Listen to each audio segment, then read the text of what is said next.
Bom dia, estamos no dia 345 de leitura da Bíblia. Começaremos com Efésios, capítulo 6. Filhos e pais. Filhos, o dever cristão de vocês é obedecer ao seu pai e à sua mãe, pois isso é certo. Como dizem as Escrituras, respeite o seu pai e a sua mãe. E esse é o primeiro mandamento que tem uma promessa, a qual é: faça isso a fim de que tudo corra bem para você, e você viva muito tempo na terra. Pais, não tratem os seus filhos de um jeito que faça com que eles fiquem irritados. Pelo contrário, vocês devem criá-los com a disciplina e os ensinamentos cristãos. Escravos e seus donos. Escravos, obedeçam com medo e respeito àqueles que são seus donos aqui na terra. E façam isso com sinceridade, como se estivessem servindo a Cristo. Não obedeçam aos seus donos só quando eles estiverem vendo vocês, somente para conseguir a aprovação deles. Mas, como escravos de Cristo, façam de todo o coração o que Deus quer. Trabalhem com prazer, como se vocês estivessem trabalhando para o Senhor e não para pessoas. Lembrem que cada pessoa, seja escrava ou livre, será recompensada pelo Senhor de acordo com o que fizer.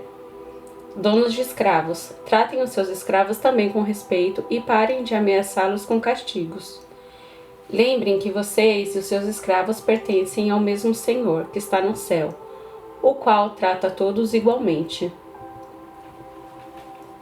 A armadura do cristão. Para terminar, tornem-se cada vez mais fortes, vivendo unidos com o Senhor e recebendo a força do seu grande poder. Vistam-se com toda a armadura que Deus dá a vocês para ficarem firmes contra as armadilhas do diabo. Pois nós não estamos lutando contra seres humanos, mas contra as forças espirituais do mal que vivem nas alturas, isto é, os governos, as autoridades e os poderes que dominam completamente este mundo de escuridão. Por isso, peguem agora a armadura que Deus lhe dá. Assim, quando chegar o dia de enfrentarem as forças do mal, vocês poderão resistir aos ataques do inimigo e depois de lutarem até o fim, vocês continuarão firmes, sem recuar. Portanto, estejam preparados, usem a verdade como cinturão, vistam-se com a couraça da justiça e calcem como sapatos a prontidão para anunciar a boa notícia de paz. E levem sempre a fé como escudo, para poderem se proteger de todos os dardos de fogo do maligno. Recebam a salvação como capacete e a palavra de Deus como a espada que o Espírito Santo lhes dá. Façam tudo isso orando a Deus e pedindo a ajuda dele. Orem sempre guiados pelo Espírito de Deus. Fiquem alertas, não desanimem e orem sempre por todo o povo de Deus. E orem também por mim, a fim de que Deus me dê a mensagem certa, para que, quando eu falar, falem com coragem e tornem conhecido o segredo do Evangelho. Eu sou embaixador a serviço desse Evangelho, embora esteja agora na cadeia.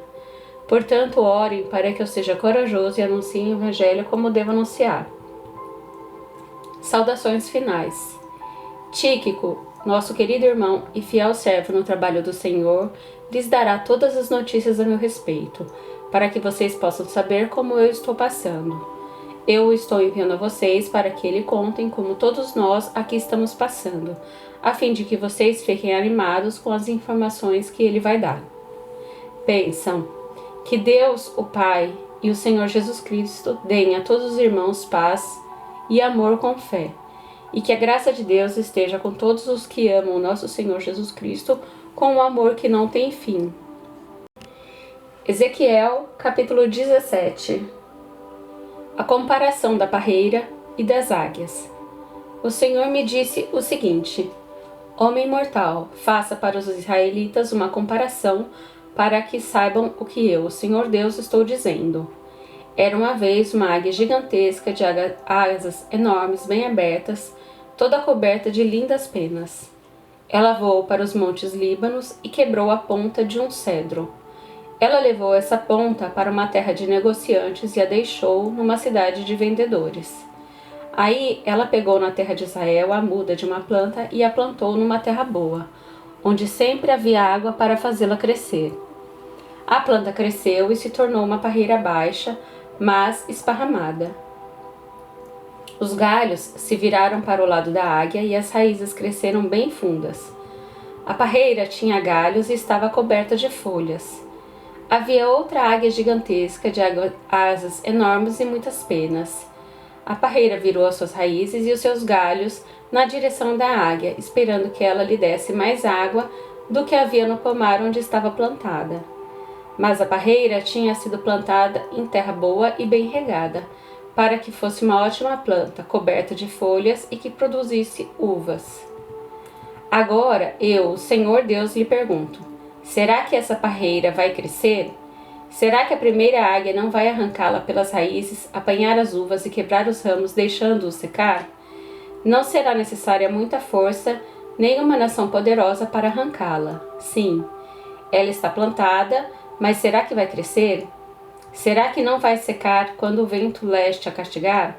Será que não vai secar no pomar onde está plantada? A comparação é explicada. E o Senhor me disse: pergunte a esses rebeldes se entenderam o que essa comparação quer dizer. Diga-lhes que o rei da Babilônia veio a Jerusalém, pegou o rei e os seus oficiais e os levou para a Babilônia. Ele escolheu um homem da família do rei, fez um tratado com ele e o obrigou a jurar que lhe seria fiel. O rei da Babilônia também levou os homens importantes para evitar que a nação se levantasse outra vez e para ter certeza de que o tratado seria cumprido. Mas o rei de Judá se revoltou e enviou mensageiros ao Egito para conseguirem cavalos e um exército numeroso. Será que isso vai dar certo? E quem faz uma coisa dessas, será que vai escapar? Será que pode quebrar o tratado e escapar do castigo? Juro pela minha vida, diz o Senhor Deus, que esse rei morrerá na Babilônia, pois quebrou o juramento e o tratado que havia feito com o rei da Babilônia, que o pôs no trono. Nem o poderoso exército do rei do Egito seria capaz de ajudá-lo na guerra, quando os babilônios construírem rampas e torres de ataque a fim de matar muita gente. Ele quebrou o juramento e o tratado que havia feito, e porque fez todas essas coisas, não escapará. O Senhor Deus diz: juro pela minha vida que eu castigarei o rei por ter quebrado o tratado que pelo meu nome ele jurou guardar. Estenderei uma rede de caçador e o pegarei nela.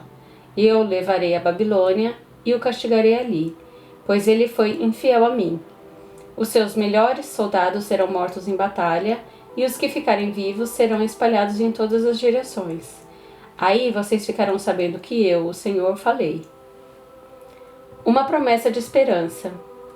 O Senhor Deus diz isso: tirarei a ponta de um cedro alto, cortarei um broto novo e o plantarei num monte elevado, no monte mais alto de Israel. Ele soltará galhos, produzirá sementes e se tornará um cedro muito lindo. Pássaros de todo tipo viverão ali e acharão abrigo na sua sombra. Todas as árvores dos campos ficarão sabendo que eu sou o Senhor. Eu derrubo as árvores altas e faço as árvores pequenas crescerem. Eu seco as árvores verdes e faço com que as árvores secas fiquem verdes de novo. Eu, o Senhor, falei, eu cumprirei o que prometi. Isaías 46. A derrota dos deuses da Babilônia. Os deuses Bel e Nebo se inclinam e caem no chão. Esses ídolos são colocados nas costas de animais de carga. São um peso enorme para os animais cansados. Os deuses se inclinam e caem. Eles não podem se salvar e são levados pelos inimigos. Escute, povo de Israel. Escutem todos os descendentes de Jacó que ficaram vivos. Desde que vocês nascerem, eu os tenho carregado. Sempre cuidei de vocês. E quando ficarem velhos, eu serei o mesmo Deus. Cuidarei de vocês quando tiverem cabelos brancos. Eu os criei e os carregarei. Eu os ajudarei e salvarei. Com quem é que vocês podem me comparar? Quem é parecido comigo? Há gente que pega uma boa porção do seu ouro e uma enorme quantidade da sua prata, e pagam ourives para que com esse ouro e com essa prata ele faça um Deus. E depois se ajoelham diante desse Deus e o adoram. Então carregam a imagem nas costas e a colocam no seu lugar. E ali ela fica sem poder se mexer. Se pedirem socorro à imagem, ela não atende, ela não pode livrá-los das suas dificuldades. Pecadores, lembrem disso. Pensem bem e tenham juízo. Lembrem do que aconteceu no passado e reconheçam que só eu sou Deus, que não há nenhum outro como eu. Desde o princípio, anunciei as coisas do futuro. Há muito tempo eu disse o que ia acontecer. Afirmei que meu plano seria cumprido, que eu faria tudo o que havia resolvido fazer. Estou chamando um homem para que venha do Oriente, de um país distante. Ele vem rápido como uma águia para fazer o que eu ordeno. Vou cumprir o que prometi. Vou fazer o que planejei. Gente teimosa, escute aqui. Vocês pensam que a sua salvação vai demorar, mas eu vou fazer chegar logo a salvação que prometi. Ela não vai demorar. E em breve eu conseguirei a vitória. Eu salvarei os moradores de Sião e repartirei com o povo de Israel a minha grandeza.